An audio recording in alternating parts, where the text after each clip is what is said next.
Welcome to your sleep story. I'm so glad you're here tonight. Whatever this day was, however long it felt, however much it held, it is behind you now. Completely behind you. You made it through. And that is everything. So let's begin. Before I take you anywhere tonight, I want to count you down from 10 to 1. And as I count, I want you to allow yourself to sink just a little deeper into wherever you are right now. Feel the weight of your body. Feel what is beneath you, holding you. And with each number, just let go a little more. 10. Allow your eyes to close. Gently, completely. There is nothing you need to see right now. 9. Feel your shoulders and let them drop as far as they want to go. 8. A slow breath in through the nose. 7. And all the way out. 6. Your hands. Feel them opening. Whatever you've been holding today, you can put it down now. 5. Your jaw is soft. Your face is soft. 4. Your legs are heavy, warm. 3. You're drifting, not asleep yet, but moving that way. 2. The day is behind you, completely and entirely behind you. 1.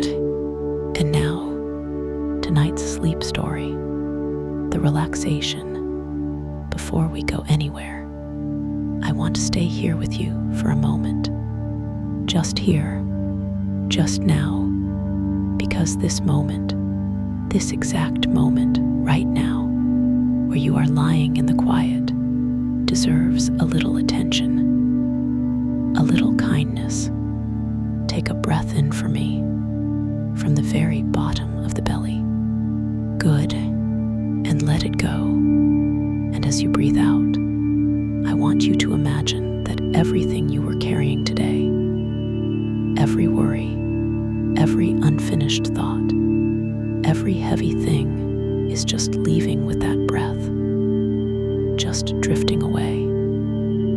You don't have to solve anything tonight. You don't have to figure anything out. You don't have to be anything other than exactly what you are right now. A person who deserves rest. A person who deserves sleep. Because you do. You really do. Whatever happened today, whatever was hard, whatever felt heavy, you made it through. You are here. And that is enough. That is more than enough. You are safe. And you are here. Bring your awareness gently to your feet now. Just notice them and allow them to soften. The toes uncurling, the arches releasing. All the small held tension of the day simply letting go. Let that softness travel upward, through the calves, through the knees, the thighs. All of it warm, all of it heavy, all of it resting now.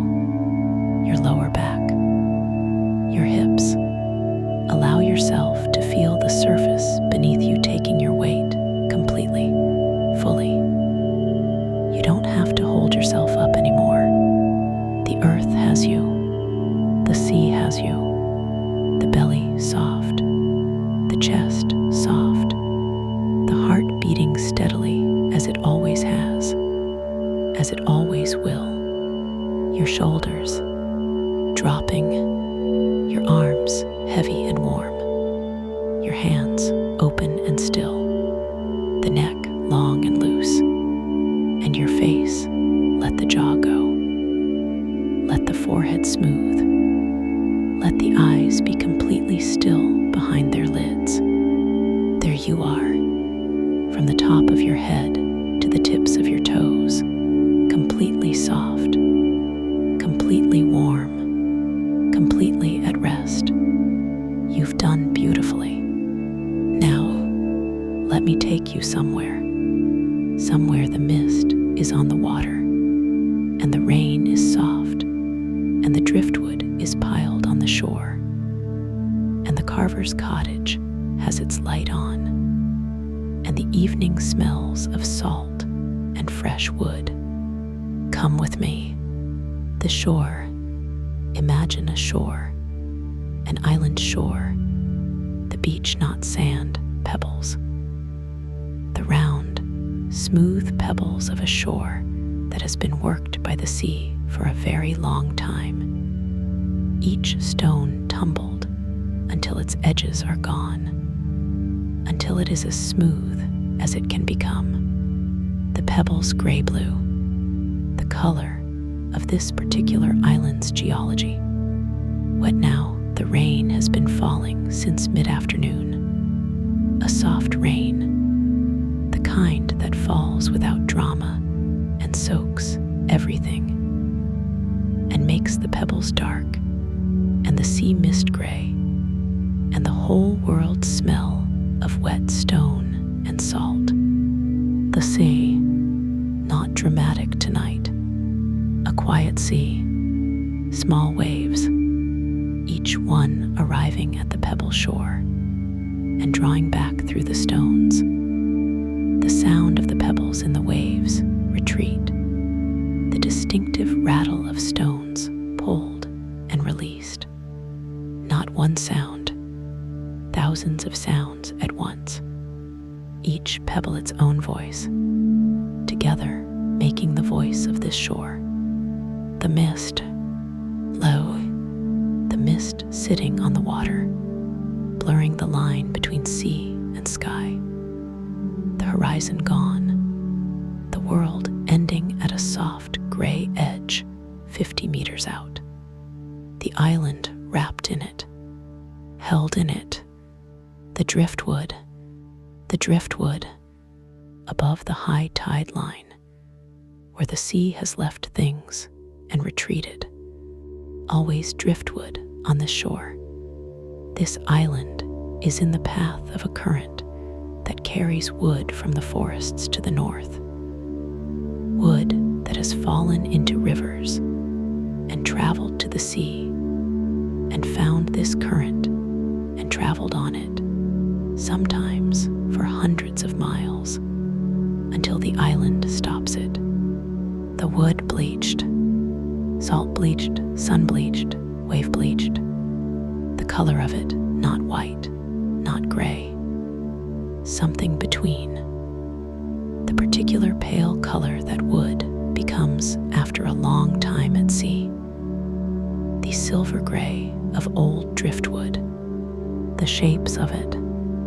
The sea does things to wood. It removes what is soft, the soft grain, the open-pored wood, the parts of the tree that were alive and porous. These the sea dissolves and removes. What remains is what was hardest, the dense grain, the knots, the curves where the branch joined the trunk, the shapes that a woodworker would struggle to create intentionally, the sea creating them without intention. The driftwood is a collaboration. The tree, the river, the sea, the current, and then the carver. Nora, she is on the shore, even in the rain. She comes to the shore every evening to look at what has come in, not to collect, not tonight. The light is going, to look, to see what the tide has brought, to note. Her name is Nora. She is 49 years old. She has been carving driftwood on this island for 21 years. She came here on a sailing trip. She was 28, crewing on a friend's boat. The island, an overnight stop. She came ashore and walked the beach and found a piece of driftwood that had a shape in it she could not stop seeing. she stayed. She has been here ever since. The sailing friends left. She did not. She found the cottage near the shore. She found the tools. She found in the wood that the sea kept bringing to this beach. In its inexhaustible, patient, completely reliable delivery. The material she needed. She walks the shore now, her boots crunching on the wet pebbles, the rain on her coat.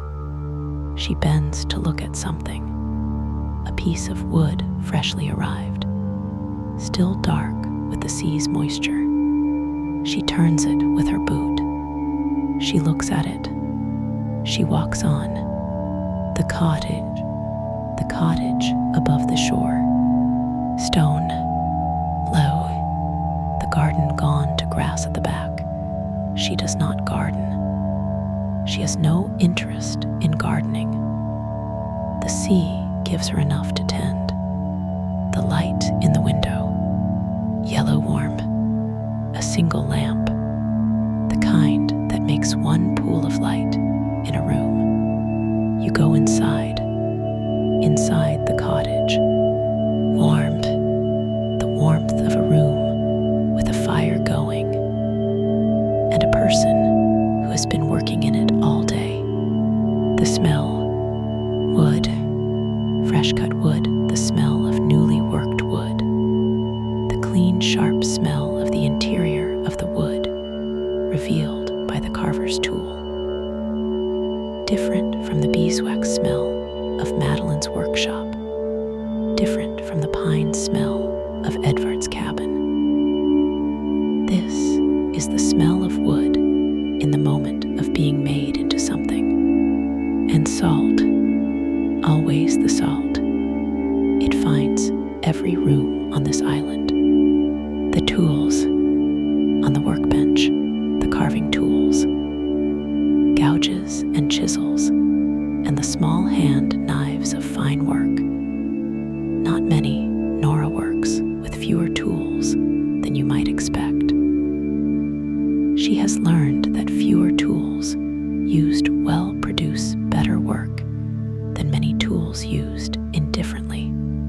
The carvings on every surface, the finished pieces, and the works in progress, and the ones she is not sure about yet. Birds mostly, not representational birds, not the realistic carvings of the decorative tradition.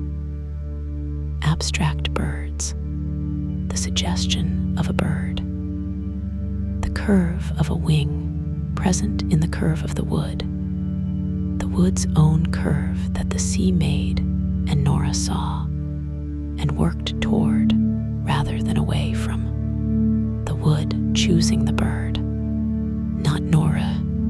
The piece on the bench. She goes to the workbench. She picks up the piece. She has been working on this one for 3 weeks. A piece of root, wood, the root of something. Some tree that fell into a river somewhere north and traveled here. The roots shape extraordinary. A branching. The 2 main branches separating at almost exactly the right angle.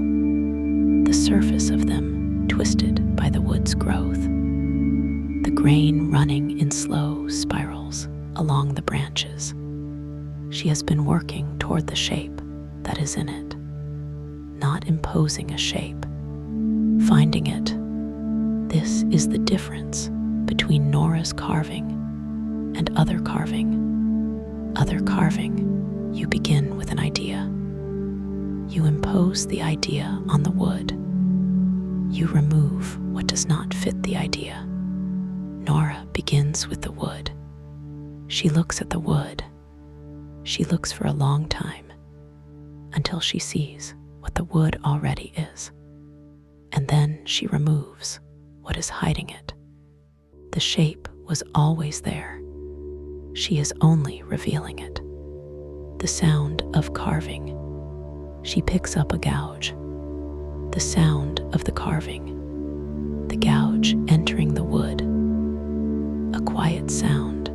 almost soft, the tool sliding through the grain with the controlled pressure of an experienced hand, not the aggressive sound of wood being forced, the gentle sound of wood being listened to. She works slowly, the gouge moving along the grain, following, not fighting, the wood suggesting the direction, the carver reading the suggestion, a curl of wood falling, the pale interior of the driftwood revealed, slightly lighter than the bleached surface, the fresh wood smell arriving. She examines the surface. She puts the gouge down. She picks up a smaller tool, the fine work, the detail that the gouge cannot do. Quiet, unhurried, the rain on the window. The rain is still falling. The cottage window, the single window facing the sea. Its glass old and slightly wavy. The rain on it, and through the glass, the shore, barely visible now. The gray of the sea, and the gray of the mist, and the gray of the rain, all one thing. The driftwood on the shore, just visible, the pale shapes of it above the waterline. The sea delivering, patient, continuous, as it always delivers. Nora glances at the window. She sees the shore. She sees what she always sees. Tomorrow she will walk it in the light. She will find the peace she saw tonight. She will bring it back. She will look at it for a long time. She will see what is in it, or she will not see yet. And she will put it on the shelf with the others she is still looking at. And she will look again, tomorrow, or next week, or next year. The wood is patient. She has learned to be patient too. What the sea makes. Think about what the sea makes. From a log, the log, any log, a piece of a tree that fell or was cut and found its way to the water. The log enters the sea, and the sea begins its work.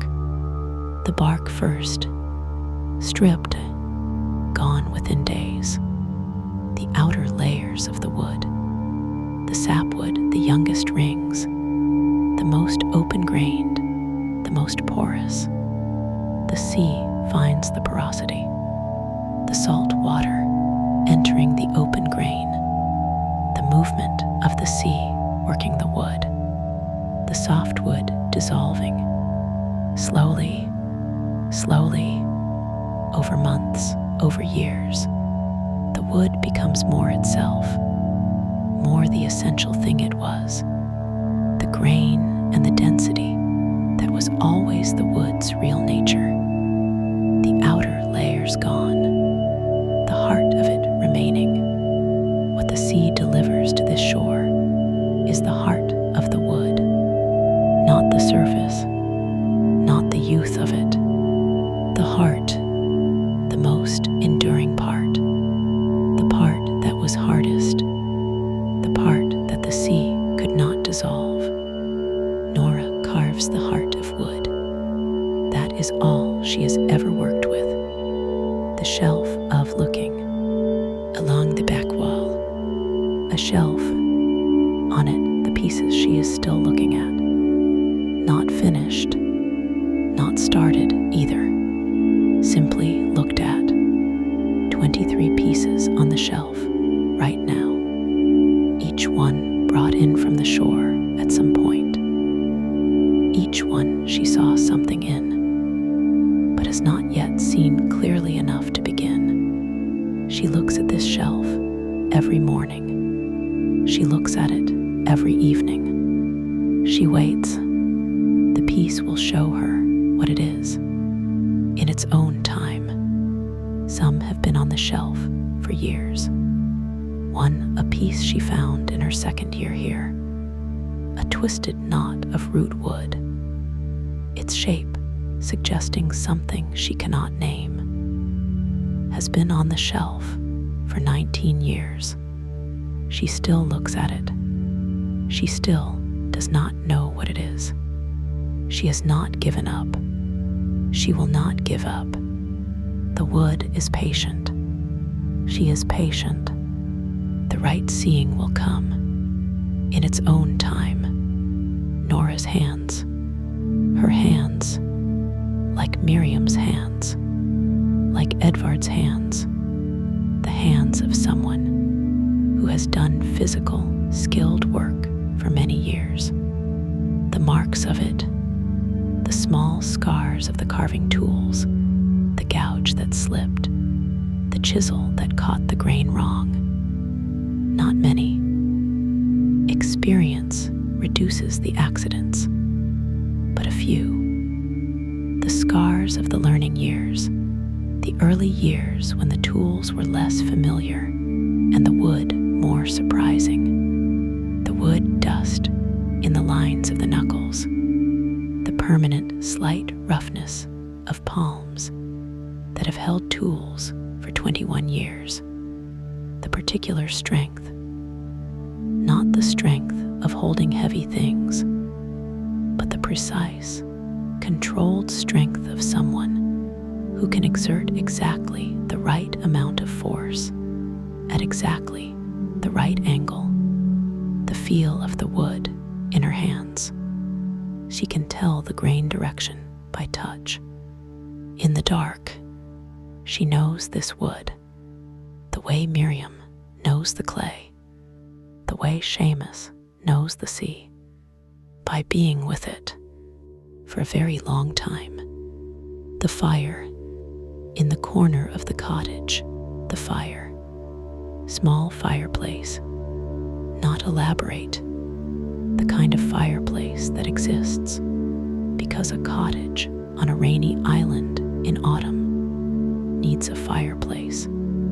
The fire burning low, not the roaring fire of a cold night, the fire of an evening that is wet but not freezing. The fire kept for its presence as much as its warmth, because a room with a fire is a different room from a room without one. The light of it, moving on the walls, on the carvings, on the shelves, the birds in the firelight, their shapes different in the moving light, more alive, the curves of the driftwood, catching the light differently as the fire moves, each curve its own shadow, its own light. Nora has noticed this, the fire doing to her finished pieces what the sea did to the wood that made them, showing the surfaces differently every time. Tea and the rain. She makes tea. She carries it to the chair by the window, the single chair, looking out at the shore, the rain still on the glass, the mist, the gray water, the driftwood, the pale shapes of it above the tide. She holds the mug, the warmth of it. She does not think about the carving. She lets the carving go for the evening. The piece on the bench, it can wait. She will return to it tomorrow. This evening is for the tea and the rain and the fire and the gray shore outside. This is the other part of the work, the resting from the work, the watching, the receiving, the artist's other work, the being in the world that is also the making of art. The shore is filling her, without her trying, without her effort, just the rain on the glass, and the gray sea, and the driftwood waiting, growing still. The fire is low, the tea is finished. The rain is on the window. The shore is outside. The carved birds are around her. If thoughts are arriving, and they probably are, because that is what minds do, they are not staying long. They come, you notice them. They go, like the sea, coming to the shore and drawing back through the pebbles, each one its own voice, and then quiet. You don't need to hold any of them. Just the fire, just the rain, just the driftwood on the shore, just the knowledge that the sea is delivering what it always delivers. Patient, reliable, the heart of things. Peace lives in this cottage, in the tools and the carvings and the shelf of looking and Nora's 21 years of finding what was always in the wood. Tonight it is yours. Good night. You are doing so beautifully. The day is done. You came to the island shore tonight. You heard the pebbles in the retreating wave. You walked with Nora in the rain. You watched her carve, not imposing, finding. You sat in the cottage with the fire and the tea and the rain on the glass. The cottage received you as places of patient, attentive, honest work always receive people.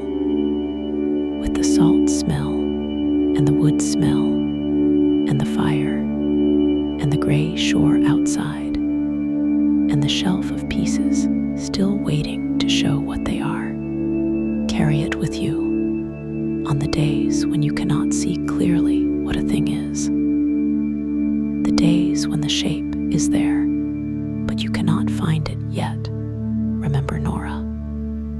Remember the shelf. Remember the piece that has been there for 19 years. The seeing will come in its own time. You cannot force the seeing. You can only keep looking. You know the way here now. But tonight, you are already here. The fire is low. The rain is on the glass. The shore is outside.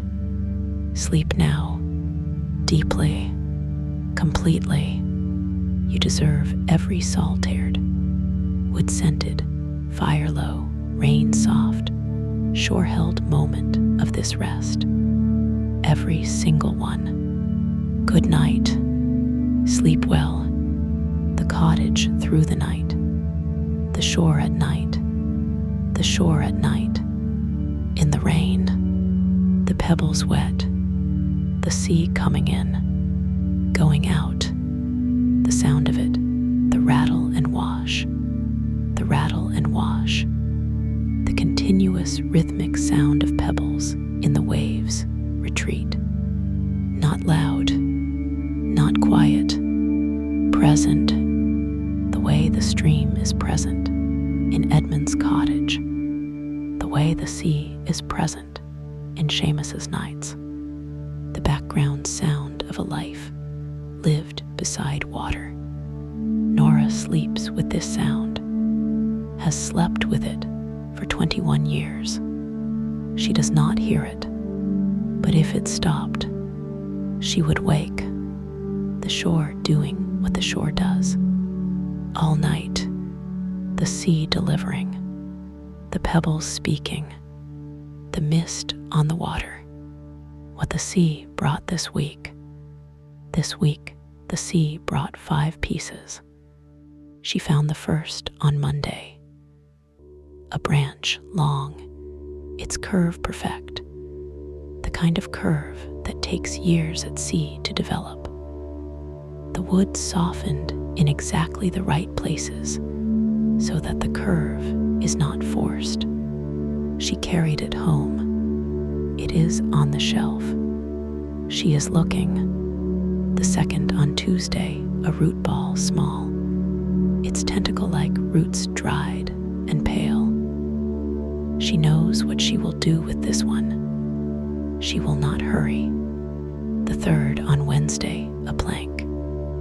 Not from a tree, from a boat. Old boat timber, the paint long since gone. The wood salt-soaked and bleached and shaped by someone's hand long ago into this plank. She is not sure about the plank. She will look at it longer.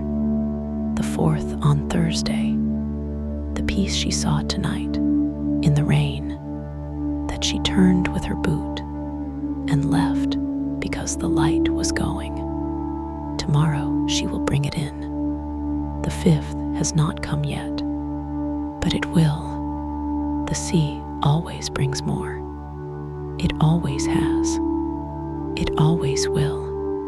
The carvings at night, the carvings in the cottage, in the firelight, present, alive. In the dark, after the fire goes out, still present. The shapes of them in the dark, the birds that are not quite birds, the abstract forms that came from specific wood, each one the record of a conversation between Nora and the wood saying, "I am this," Nora saying, "Yes," and removing what was in the way of seeing it. The conversations of 21 years, on these shelves, on these walls, the conversations at rest now, the pieces themselves, quiet, in the cottage dark, waiting, not anxiously, the way things wait when they are complete, simply present. What driftwood is, the driftwood on the shore, some of it very old, the wood that has been at sea for years, looks different from wood that has been there for weeks. The surface of the long-seasoned driftwood almost smooth, the grain visible, but the texture gone. The surface worn to something that feels almost like skin under the fingers.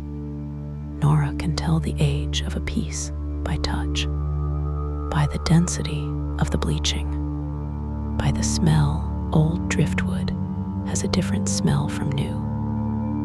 The salt deeper in it, the wood more itself, the cellular structure changed by years of salt immersion and drying.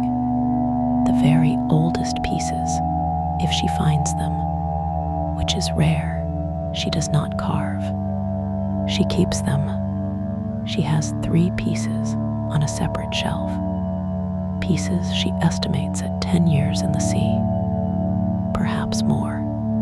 She touches them sometimes, the way you touch something that has endured, not with pity, with respect. These pieces crossed something.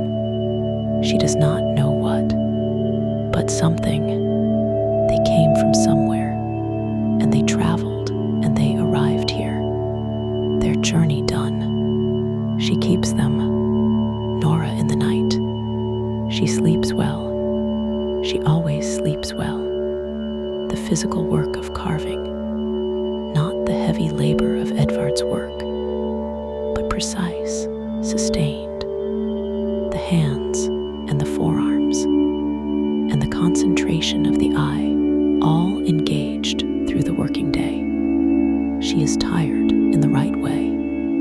The productive tired, the tired of someone who made something, or moved toward making something. The piece on the bench, 3 weeks of looking and working. She is close. She can feel it, not literally. She cannot feel the shape with her hands through the wood, but she knows. The wood is almost showing her. Tomorrow, or perhaps the day after. She sleeps. The rain on the roof, the shore outside, the sea, the pebbles, the morning walk. She goes to the shore, every morning, before the light is full, in the gray of the early morning, before the day's character is decided, before the weather has settled into what it will be. She walks the high tide line, what the night sea brought. She bends, she looks, she turns pieces with her foot.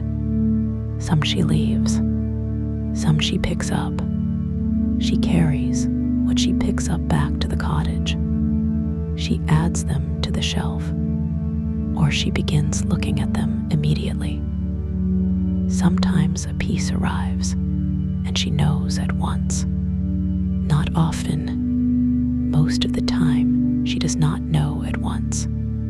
She looks and looks. The morning walk, the daily replenishment, the sea giving what it gives, she receiving, patiently, without expectation. This is the work before the work, the daily opening, the daily readiness to see. The fire has gone out, the coals are dark, the rain is on the roof, the shore is outside, the pebbles are speaking, the sea is coming in, going out. The driftwood is pale on the shore, waiting. The carvings are on the shelves. In the dark, quiet, complete, the shelf of looking holds its 23 pieces. The piece from 19 years ago, still waiting, still patient. The piece on the bench, almost tomorrow, and Nora is sleeping. The rain on the roof, the shore outside, the sea delivering, as it always delivers. Patient, reliable, the heart of things, and you are sleeping, deeply, completely, peacefully, in the cottage, on the island shore, the rain soft, the sea close, the wood all around you, salt and fresh wood, the fire gone, the coals dark, the shore outside, delivering. This is exactly where you should be. This is exactly what you deserve. Every salt-haired, wood-scented, fire-low, rain-soft, shore-held moment. Every single one. You are safe. You are held. You are at peace. Good night, dear friend. Sleep well. Sleep deeply. Good night.